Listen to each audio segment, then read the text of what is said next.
Welcome to the Political Trenches, local government at work. We're back on the leadership road trip today. And today we're discussing an issue of great importance, strengthening democracy and the role of leadership. Our guest today is the former Speaker of the Saskatchewan Legislature, the Honorable Randy Weeks. Ian, it has been 2 weeks since we last chatted. How have you been?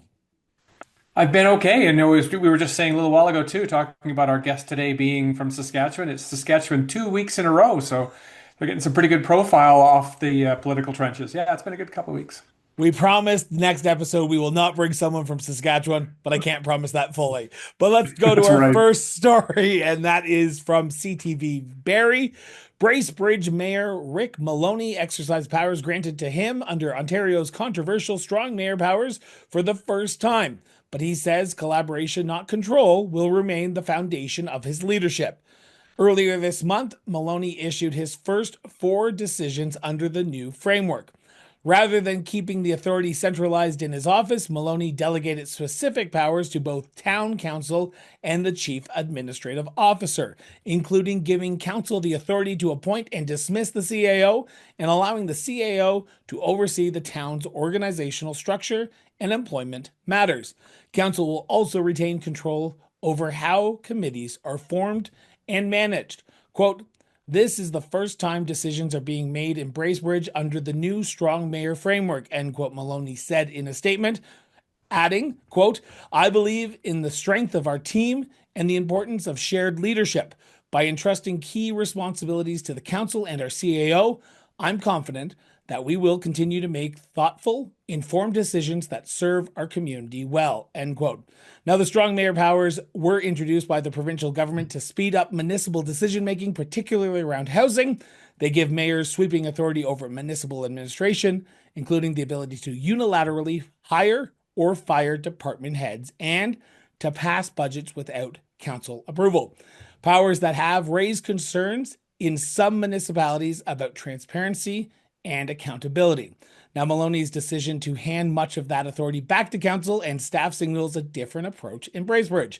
Now, Ian, Bracebridge is not alone in this story. I've heard other communities also going this route, one particular being Orangeville. Are you surprised more and more stories about these mayors somewhat rejecting these strong mayor powers and using it to basically give them back the control that they once had under the not strong mayor powers? Are you saying are they using their powers for good? So yeah, kudos to the mayor in this situation. Really, what he seems to have done is use the ability to have these powers essentially to revert back to the way things have been in the past, which to me is a delineation of governance versus administration and service delivery management, that sort of thing.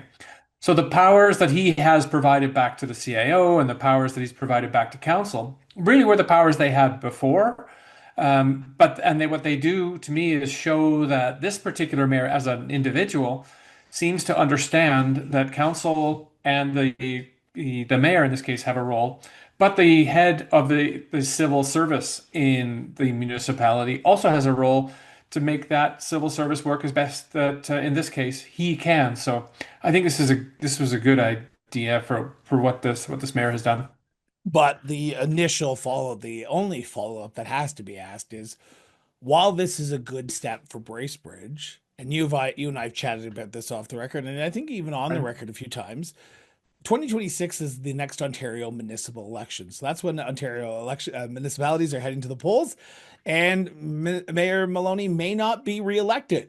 What's stopping Right. the next guy from saying, I'm going to repeal all the strong mayor powers that was imposed in the last government, and I'm going to go with the strong mayor powers as written by, handed down by the province under Doug Ford?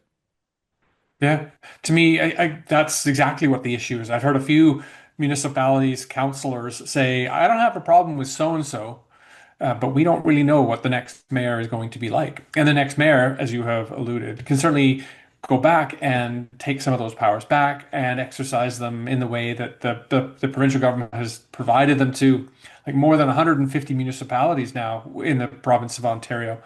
And the list of powers is fairly extensive. And you made a reference to this too around housing, that the province has instituted those, at least in the way it's spoken, for the reason of helping to achieve provincial priorities. So this really isn't about good local government. This is about aligning municipal government with provincial priorities. So whether there's any smoke where that fire or any fire where that smoke happens to live, well, I guess we'll wait to be seen a little bit. What does this tell us about the leadership style of Mayor Maloney? Because we talk about leadership a lot on this show. We're doing this whole road trip about leadership. Mhm. Leadership is a multifaceted approach. For this to say, I'm not going to take that strong mayor power and I'm going to delegate it back to council and the CAO, that takes a lot of trust in your CAO and your council that they're going to do the right thing. So, what type of leader do you think Mayor Maloney could be here? Not knowing Mayor Maloney, I think this augurs well for him as an individual. Neither he nor any of his mayoral colleagues in Ontario were elected in the last election with any specter of strong mayor powers in small and mid-sized cities in Ontario. So really, he seems to have gone back to the position where I'm going to exercise the powers that were provided to me through the last election, that people elected me to. He made reference a little while ago about what about the next mayor? Well, in whatever municipality that happens to be, the next mayor will be elected under strong mayor powers.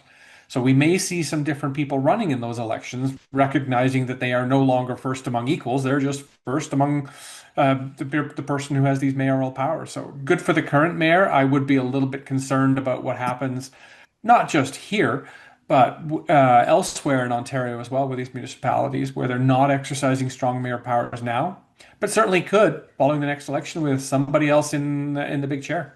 It's going to be interesting to watch the campaign unfold and see if there's actual Well, candidates who come out and say, I'm going to use these strong mayor powers to get things done.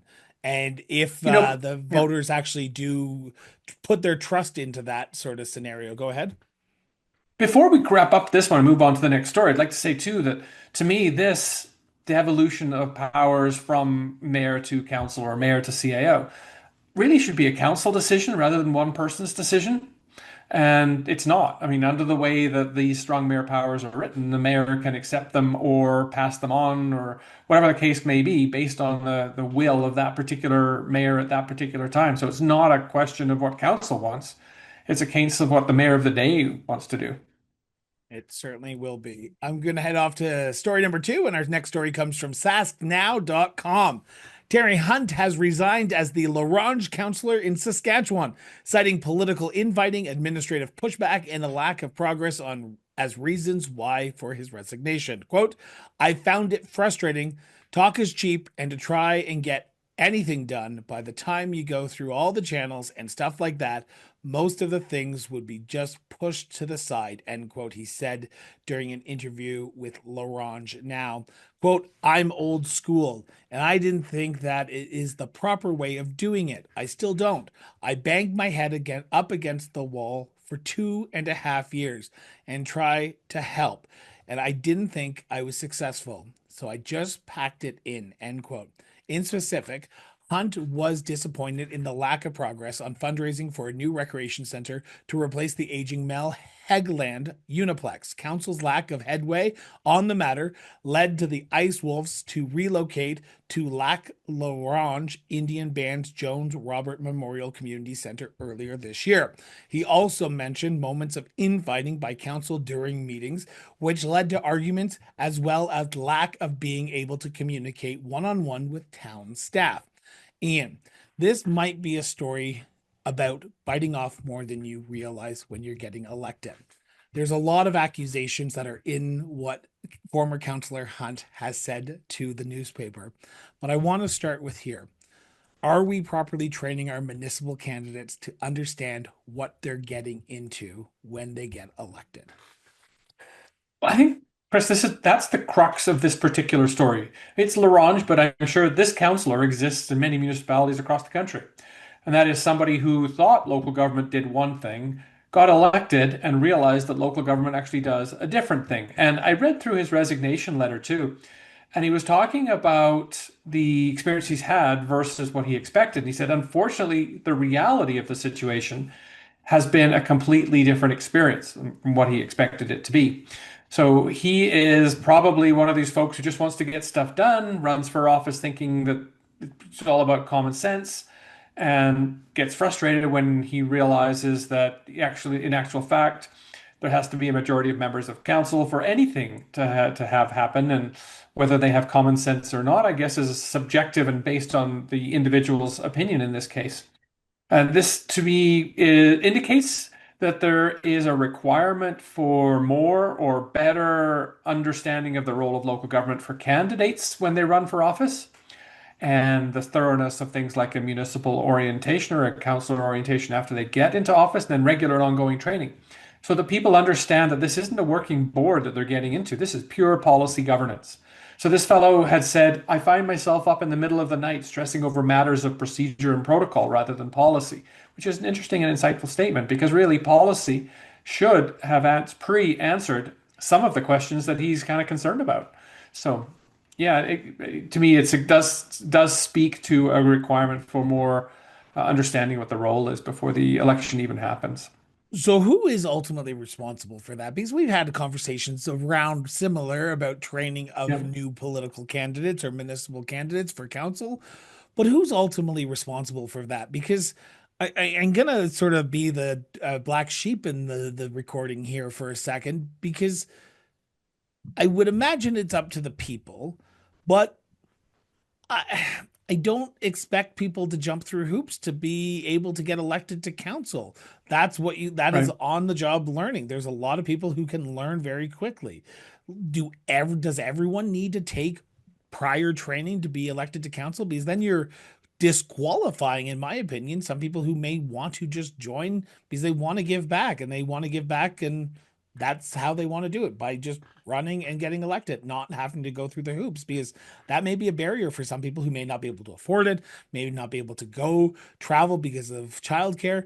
Is it putting up a barrier of training, or is there online training that, like, help me circle the peg here for me a second here, Ian? Is it possible to get people to train them, and who's ultimately responsible? Is the municipality or is it the candidate?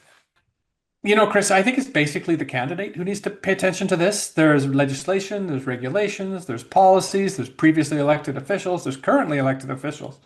There are all kinds of sources for good information about what local government does and how it stays effective. Things like it's a majority rule. So if I've got a really good idea, I still have to convince half my colleagues that that's the case. If I want to get things done, it's going to take a little bit of while on here because of some of the red tape, if you like, or constraints on things like development and decision making. So more information provided to candidates, I think, is a good idea, but ultimately it falls on the candidate to learn what the job is that they're actually applying for.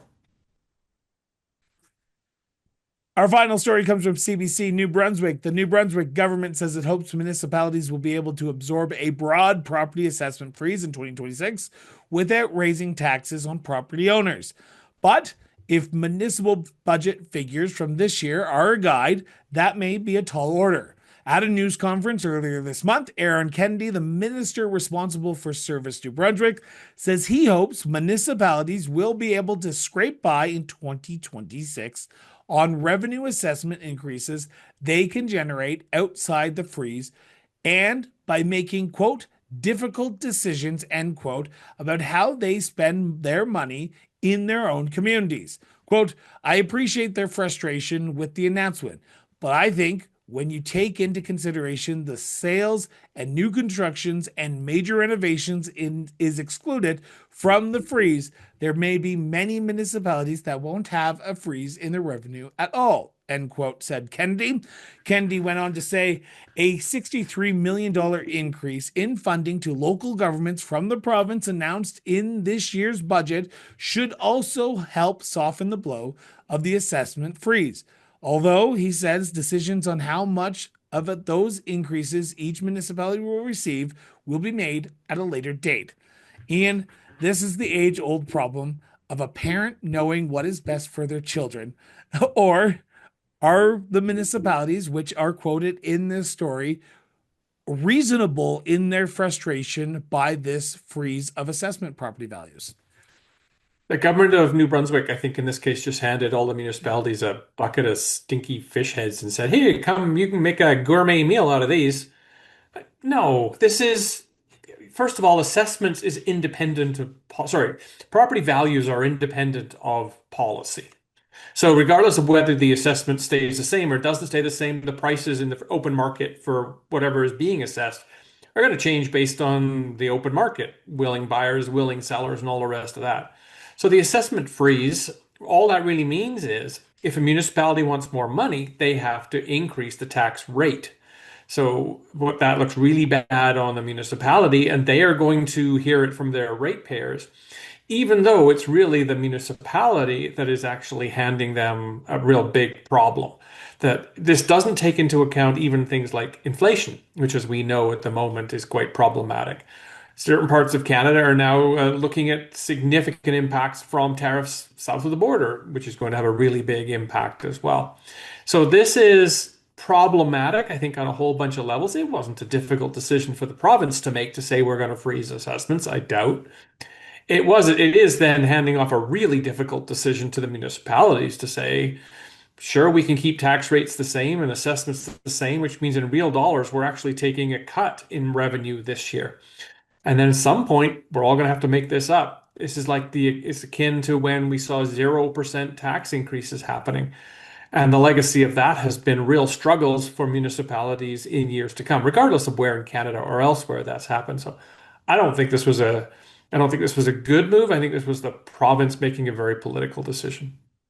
Political decision that can often seem like the good for the people, but sometimes it's not always good for the people because municipalities need to replace some major aging infrastructure challenges in New Brunswick. So it will be interesting to watch out.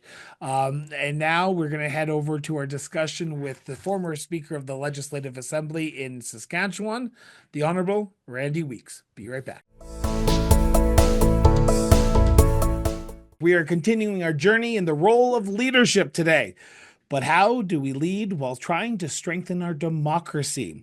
The Honorable Randy Weeks served as the dedicated member of the Legislative Assembly for Saskatchewan from 1999 to 2024, representing Red Berry Lake, Bigger, and Bigger Sask Valley. A strong advocate for rural communities, he's held several key roles, including Minister responsible of Rural and Remote Health and Speaker of the Legislative Assembly. Now, in retirement, Randy continues to commit to public service through the Honorable Randy Weeks Strengthening of Parliamentary Democracy Legacy Fund. The annual $1,000 annual award supports University of Regina students who demonstrate a passion for democratic participation and inclusive leadership, with a focus on underrepresented and low-income groups. With that, Randy, welcome to the show. Well, thank you very much, Chris and Ian. I'm glad to be on your show. We are so glad to have you on. Before I throw it over to Ian, I have one quick question to start off the overarching topic that we're going to be talking about today. And in your opinion, what are the key qualities you believe define effective leadership in a political context in the year 2025? Oh, I think that's fairly easy to say. It is honesty, and that's a fairly broad comment. But I think leaders have to be honest. I think you look at the recent elections, there was leaders and former leaders that just were not honest with the people of Saskatchewan and Canada, obviously not honest with themselves. And I'm just not talking the federal scene, I'm talking the provincial scene. And you look at provinces and past elections where the leader was obviously so off base, where they had members in their own caucuses rebelling. There's an element of dishonesty, I think, at least intellectual dishonesty, if not dishonesty, and not being inclusive and making the right decisions for the party and the province and the country. I'd like to switch, if I can, just slightly to your own journey as well, and talking about if you could explain to us kind of your political journey, how you ended up where you did, and maybe some of your key learnings along the way that go beyond just your comment about honesty.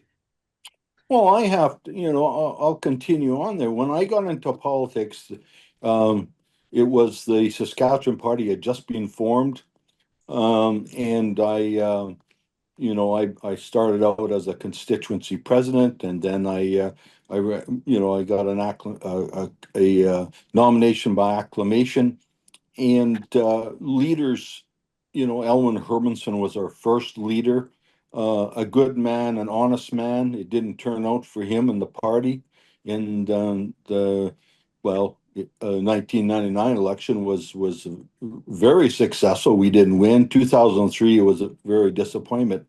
Then along came Brad Wall, who was at the end of the day was an honest man, intellectually honest with the people of Saskatchewan with caucus. After that, with the election of Scott Moe as leader of the Saskatchewan Party and assumed the role as premier, it soon became evident that there was a lack of honesty, intellectual honesty, period. And he surrounded himself with people that reinforced, those issues. Hmm, thanks. What about yourself? You said you started off as a constituency president. You obviously got yourself elected. Then you earned the trust of your colleagues to end up in the role of speaker. And then eventually you decided not to be elected anymore, too. So, what was your journey through there? What made you decide to run in the first place? Well, I've been asked that many times. I always was keenly interested in politics, small p politics, big P politics. I had dabbled in politics earlier in my life. And when the Saskatchewan Party was being formed, I saw this as a great step forward in Saskatchewan politics. The four Liberal MLAs joining with four progressive conservative MLAs to form the Saskatchewan Party. It looked like the right thing to do. I went to a informational meeting in Rosetown in 1997, and it was during harvest. So my previous experience with other political parties at any time of the year, let alone during harvest, that there would be a handful of people at this meeting. And in Rosetown, I soon realized it was in the Legion Hall, and I soon realized there's no parking spots well down the street and the road to the Legion Hall. I got there an hour ahead of time, and it was standing room only. It was a phenomenal experience, and you could just feel it in the air. And so anyway, long story short, I got on the steering committee to form the association, and then rose down bigger.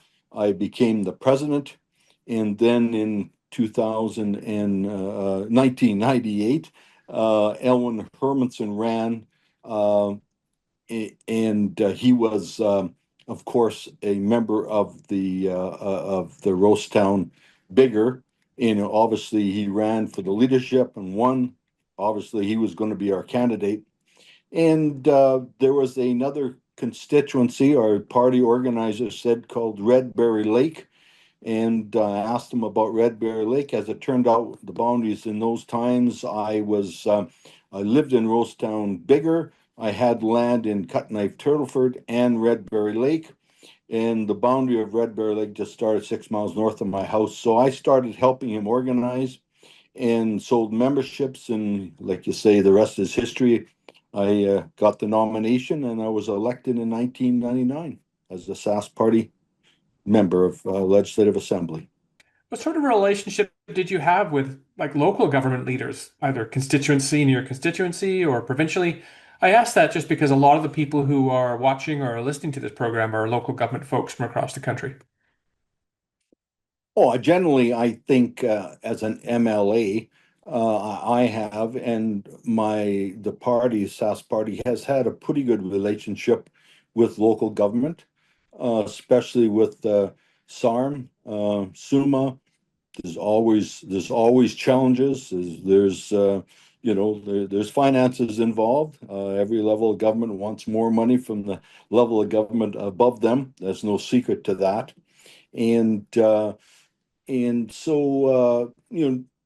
like I say, there's been challenges as an MLA. I would meet with mayors and reeves and councils in the constituency, and as minister, I met with as Minister of Rural and Remote Health, I met with 81 different uh,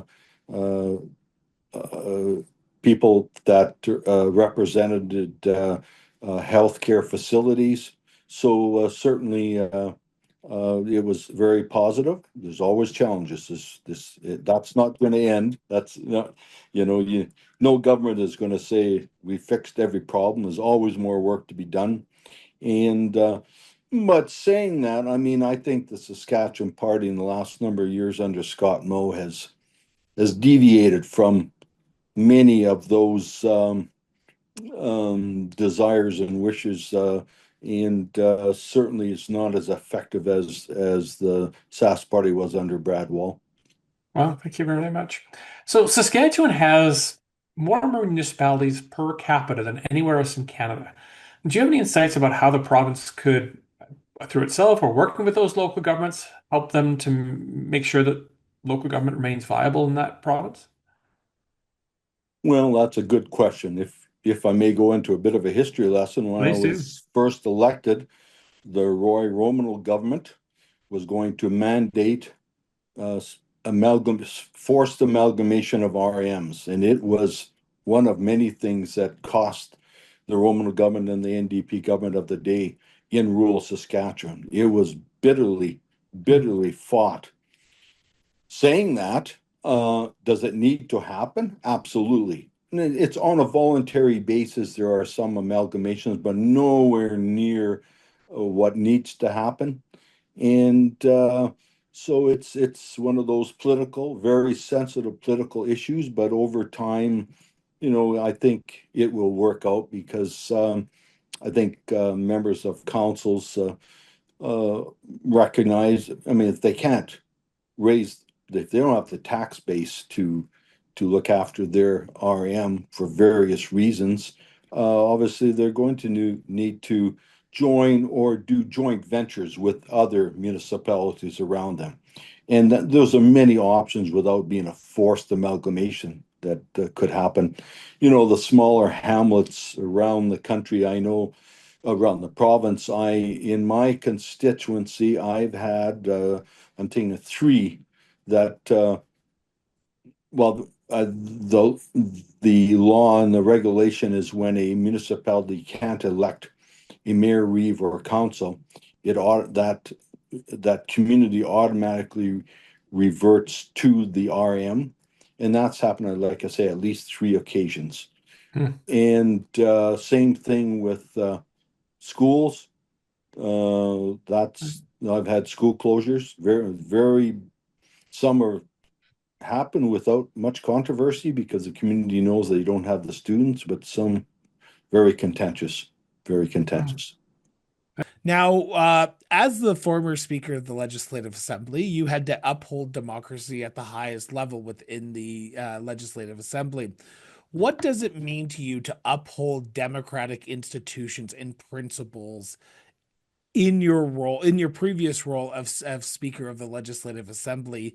And how can we learn from those challenges that you had during your time? Well, I'll start off by two quotes from Sir Winston Churchill. I don't think anyone needs to introduce Sir Winston Churchill. I put that on my information on the website. The first one is, to safeguard democracy, the people must have a keen sense of independence, self-respect, and their oneness. Sir Winston Churchill. The second quote I put in there by Sir Winston Churchill was, the care of human life and happiness and not their destruction is the first and only object of good government. Those two quotes says it all. And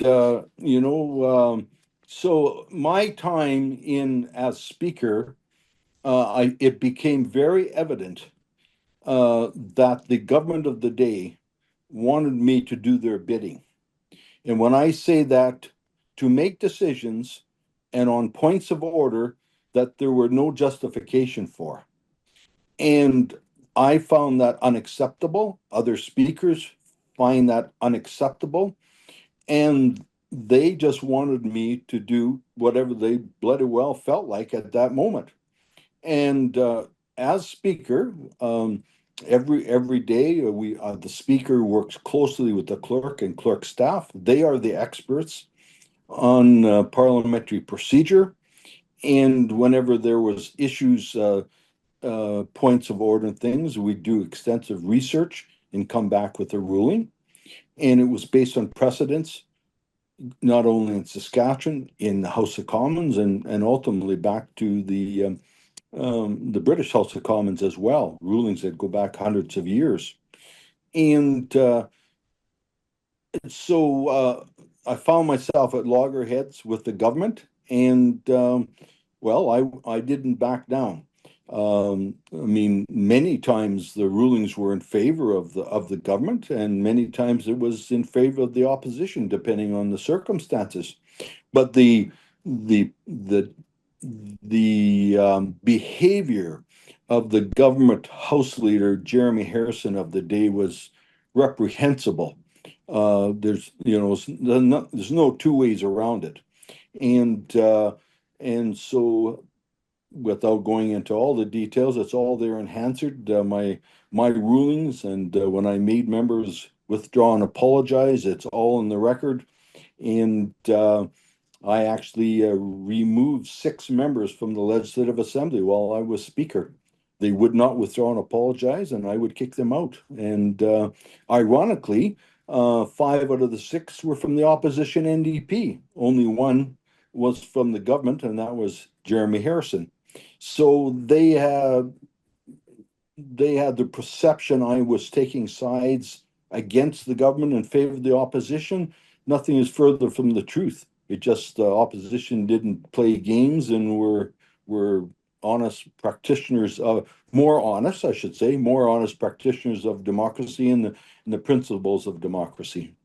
What inspired you to launch this scholarship award focused on democratic participation and leadership?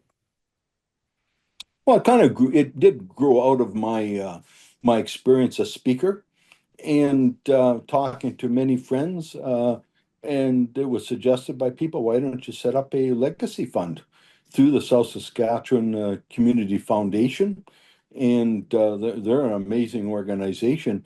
And my fund is totally within their fund. It's a separate fund, and there's many funds, but it's all administered by them.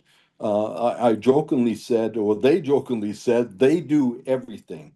They have they've set up the legal framework.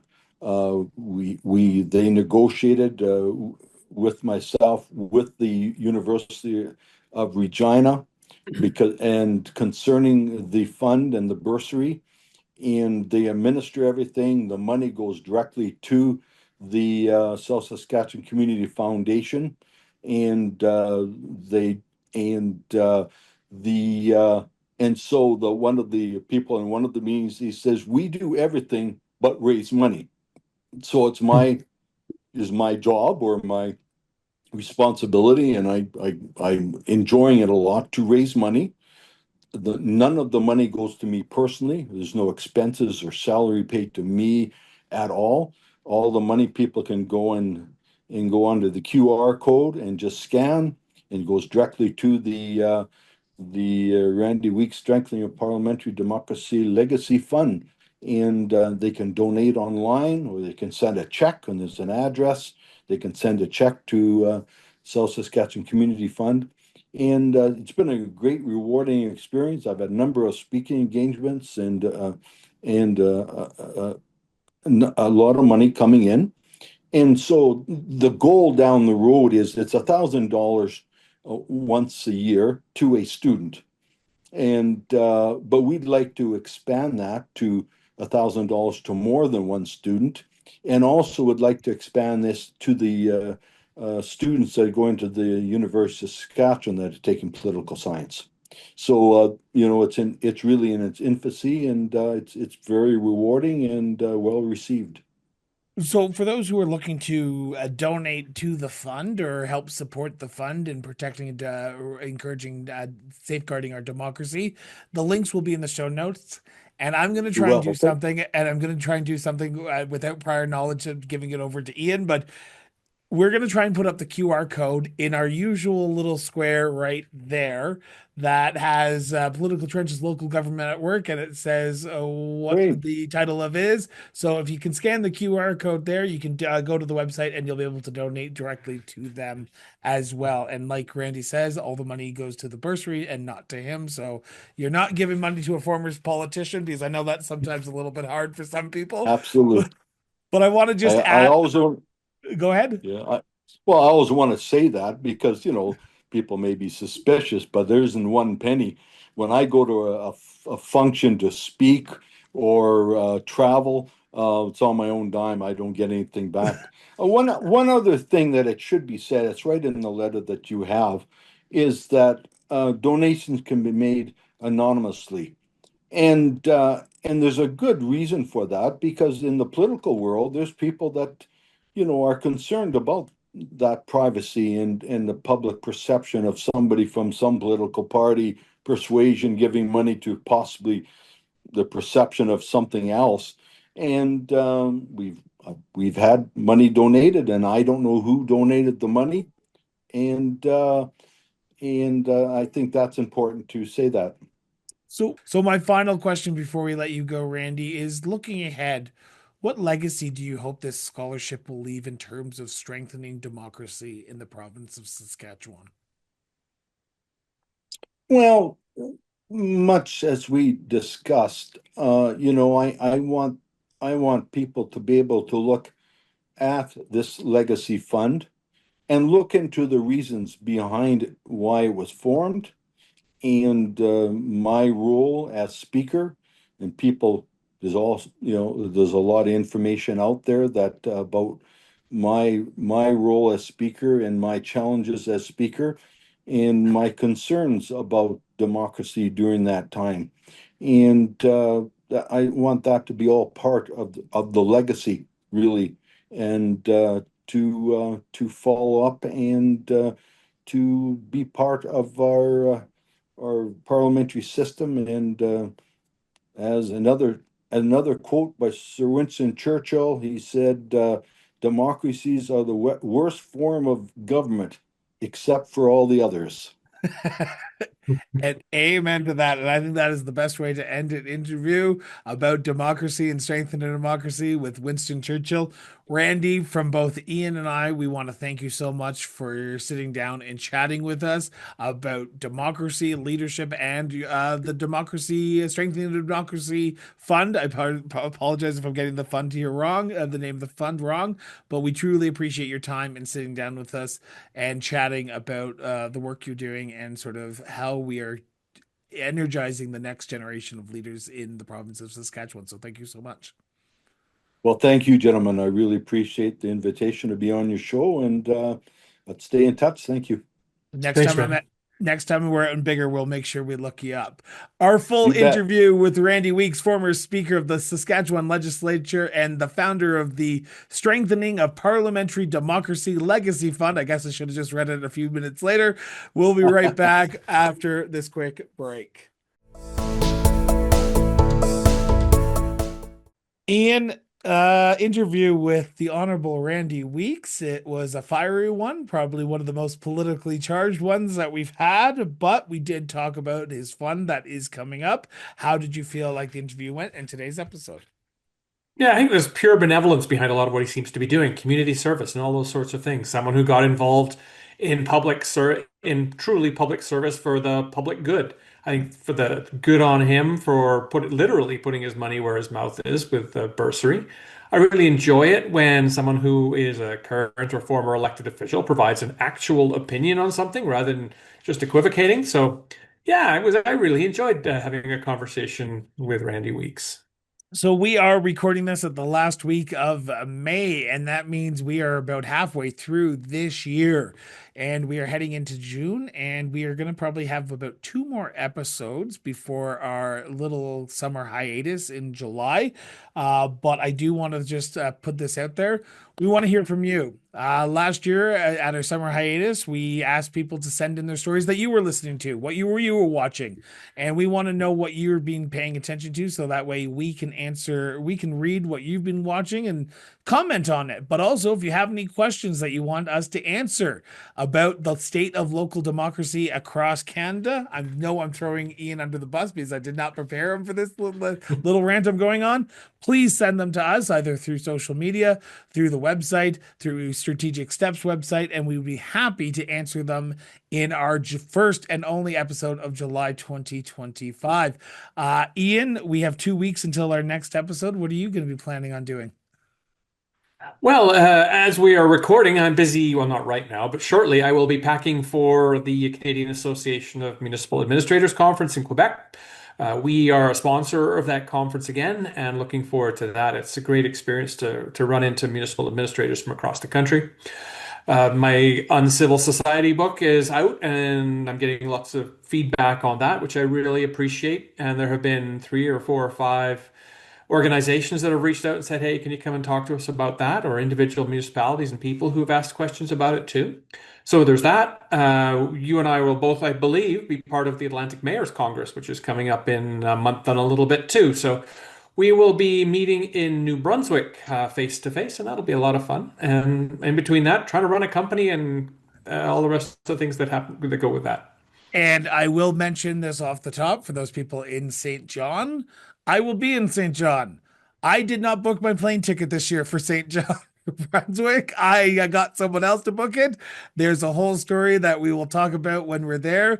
And maybe if Ian and I have some time, maybe we'll sit down with one of the mayors for a future episode and our last episode of the first half of 2025 for the political trenches. So from the bottom of my heart, Ian, always a pleasure to sit down with you in the political trenches. We'll see you in 2 weeks' time, and enjoy Quebec. I will enjoy Ottawa and FCM. See you then. Yeah. See you then. Bye bye.